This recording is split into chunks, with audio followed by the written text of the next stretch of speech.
Hi எல்லாத்துக்கும் காலை வணக்கம். இன்றைக்கி வியாழக்கிழமை நம்மளுக்கு இன்றைக்கி 6 மணிக்கு தான் ஸ்டார்ட் ஆச்சு.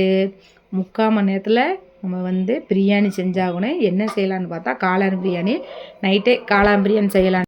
நைட்டே பிளான் பண்ணி வச்சாச்சு. இன்றைக்கி காளான் பிரியாணி செய்யலாம்ட்டு காளான் பிரியாணி தயிர் தொக்கு அதோட பண்ணிடலான்னு அரிசியை ஊற வச்சாச்சு.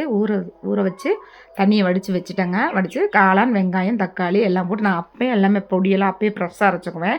ஏன்னா பார்த்திங்கன்னா இஞ்சி பூண்டு எல்லாம் அரைக்கிறப்பயே ஏலக்காய் பட்டை கிராம்பு மல்லி எல்லாம் போட்டு பிரியாணி பொடியும் அது கூட சேர்த்து பேஸ்ட் மாதிரி அரைச்சிக்குவேன். அரைச்சிட்டு தான் நான் செய்வேன். இன்றைக்கி வியாழக்கிழமை நம்ம வீடெல்லாம் வலிச்சு விட்டு இன்றைக்கி பாபாவை நம்ம கும்பிட்டுட்டு போகலான்ட்டு. எப்போயுமே வியாழக்கிழமையானால் நான் பாபாவை வணங்கிட்டு தான் வெளியே போவேன்.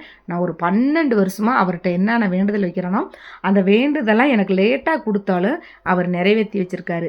அதனால் அவரை நான் 12 வருஷமாக வியாழக்கிழமையானால் வீட்டில் சாமியை கும்பிட்டுட்டு அவரை நினச்சி சாமி கும்பிட்டு நான் கோயிலுக்கும் போயிட்டு வந்துடுவேன். இப்போ தான் கொஞ்ச நாளாக எனக்கு போக முடியல. வாரம் இல்லைன்னா வாரம் போயிடுவேன். சாமியை கும்பிட்டுட்டு மேலே பார்த்திங்கன்னா பூஜை சாமான் அதெல்லாம் வச்சுருக்கேன். கீழே அந்த கபோர்டில் பார்த்திங்கன்னா கொஞ்சம் முக்கியமான ஃபைல்லாம் வச்சுருக்கேன். ஏன்னா சாமிக்கிட்ட வைக்க வேண்டிய ஃபைல்னால அதை சாமிக்கு கீழே தான் வைக்கணும்னு கீழே வச்சுருக்கேன். மேலையெல்லாம் பார்த்திங்கன்னா கொஞ்சம் அது ஃபைலு தான் வச்சுருக்கேன். அவங்க அப்பாளுதோட அந்த ரெக்கார்டுக அந்த மாதிரி வண்டி இது அதெல்லாம் வச்சுருக்கேன். ஏன்னா அது சாமி பக்கத்தில் இருக்கணும்ன்றக்காக அதெல்லாம் வச்சுருக்கேன். சாமியை கும்பிட்டு நம்ம சூரிய பகவானுக்கும் காமிச்சிடலாங்க.